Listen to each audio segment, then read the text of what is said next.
মনে রাখবেন কাপুরের সাথে 50 বছর নয়, সিংহের মতো 1 ঘন্টা বেঁচে থাকতে। আমি নিজে একজন রোজা থেকে আসছি, এই সরকার যতক্ষণ পর্যন্ত না পদত্যাগ করবো ততক্ষণ পর্যন্ত আমি কন্টিনিউ রোজা থেকে যাইমু। আমরা স্পটে দাঁড়ায় দেখছি যে আমাদের 2টা ভাইয়ের উপরে ছাত্রলীগরা গুলি করছে, এগুলোর দায় কে নেবে? আমার ভাই বোনেরা, আমার যে এতগুলা ভাই মারা গেল, ওদের যে কোটা আন্দোলন, এটা তো 9 দফা আমরা দিচ্ছিলাম, তখন সরকার মাইনা নিছে? নাই, সরকার তো একটা কথা পর্যন্ত বলে নাই। এখন কেন সরকার বলতেছে যে আমাদের ইয়াতে বসেন, মানে আমাদের সাথে গণভবনে বসেন? তো এখন আমরা কেন বসবো? আমাদের যে এতগুলা ভাই বোন মারা গেল, এগুলার দায় কে নেবে? সরকার উল্টা কাদের উপর দায় দিতেছে? জনগণের উপরে দায় দিতেছে। গুলিগুলা করতে কে? সাধারণ ছাত্ররা কি, ছাত্রদের হাতে কি গুলি ছিল না। আমাদের ছাত্রদের হাতে কি ছিল? ছাত্রদের হাতে ছিল হয়তো বড় জোর একটা লাঠি দিয়ে কি একটা মানুষ মারা, কিছু ইট ছিল, একটা লাঠি দিয়ে কি একটা মানুষকে মারা ফেলা সম্ভব? এতগুলা মানুষ যে গুলি খাইলো, এগুলোর দায় কে নিবে? এখন আমরা ছাত্রীরা যে হাতে কলম ধরতেছি, ওই হাতে আমরা অস্ত্র তুলতেছি না, আমরা অস্ত্র নিতেছি না। আমরা যদি এতগুলো ছাত্রছাত্রী অস্ত্র নেই, তো সরকার কি থাকতে পারবে? আমাদের এখান থেকে 2টা গুলিবিদ্ধ 2টা ছাত্র, তাদেরকে নিয়ে যাওয়া হলো। আমরা তো এইটা চাই নাই, আমরা এখানে শান্তিপূর্ণ আন্দোলন করতে আসছিলাম। আজকে পুলিশ আমাদের সাথে কিছু করতেছে না। আজকে পুলিশ আমাদের টোটালি একদম A to Z, first to last থেকে এখন পর্যন্ত, এই দুপুর লাঞ্চ হওয়ার পর্যন্ত তারা আমাদের কোনো অ্যাটাক করে নেই। বাট অ্যাটাক করে ছাত্রলীগ, যুবলীগ। আমি ছাত্রলীগ, যুবলীগ ভাইকে বলতে পারতেছি, ছাত্ররা যদি একবার মাঠে নামে, একবার খেপে, বাথরুমে যাওয়ার টাইম পাবেন না। মনে রাখবেন ছাত্ররা শুধু এই দেশ না, ছাত্র শুধু এই কান্ট্রি না, এই নেশন না, ইন্টারন্যাশনাল পর্যায়ে চলে যাবে। মনে রাখবেন কাপুরের সাথে 50 বছর নয়, সিংহের মতো 1 ঘন্টা বেঁচে থাকতে। আজ আমরা সকল জানমাল ভেদ করে, রক্তের বদলে রক্ত নিয়ে আমরা আজকে মাঠে নেমেছি। আমাদের এটা তো করার ছিল না। আমাদের দাবিগুলো মানতে পারলেই তো হইতো। আমরা কেন রাস্তায়? আমাদের স্টুডেন্ট, আমাদের থাকা তো ক্লাসরুমে, আমরা কেন রাস্তায়? আমাদের বাবা মা কেটে শিখে দিয়েছে 71 সালে যেরকম ছাত্ররা মুক্তিযুদ্ধ করে, ছাত্ররা শুধু মুক্তিযুদ্ধ করে এই দেশ স্বাধীন করেছে, ইনশাল্লাহ আমরা 2024 সালে আবারও স্বাধীন রাষ্ট্র।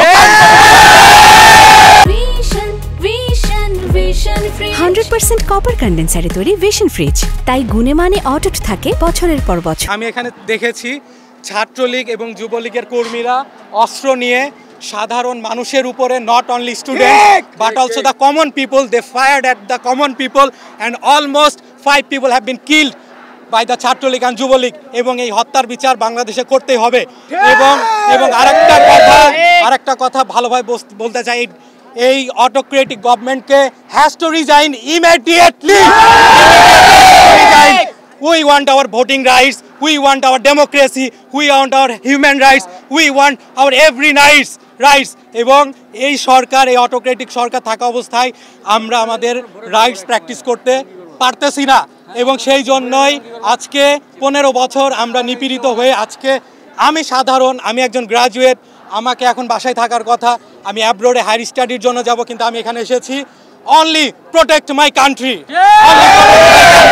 পুলিশদের উদ্দেশ্যে আমি একটা কথা বলতে চাই যে পুলিশরা আমাদের দেশের কর্মচারী, তারা সরকারের রুলস রেগুলেশন মেনে তারা গুলি করেছে। তারা হায়ার অর্ডার ছাড়া গুলি করার কোথা থেকে তাদের সাহস হবে? আজকে কিন্তু কোনো পুলিশ গুলি করেনি, আজকে গুলি করেছে আওয়ামী সন্ত্রাসী ছাত্রলীগ এবং যুবলীগ। আমি একটা কথা স্পষ্টভাবে বলতে চাই, আমরা সাধারণ জনগণ, বাংলাদেশ সেনাবাহিনী, র্যাব, পুলিশ সবাই মিলে আমরা সুন্দর একটা দেশ গঠন করব, যেই দেশে সন্ত্রাসী কোনো গোষ্ঠী থাকবে না এবং সন্ত্রাসী কোনো কার্যকলাপ হবে না, চাঁদাবাজি হবে না, অন্যায় হবে না। বাংলাদেশের প্রত্যেকটা জায়গায় ছাত্রলীগ, যুবলীগ চাঁদাবাজি করে, অন্যায়ভাবে মানুষের সম্পত্তি দখল থেকে শুরু করে সব অন্যায়ের সাথে এরা সম্পৃক্ত। এবং আমরা শেখ হাসিনার উপর আস্থা হারিয়ে ফেলেছি। তিনি আমাদেরকে আস্থা দিয়েছিলেন এদেরকে বিচার করবেন, কিন্তু তিনি বিচার করতেছেন না।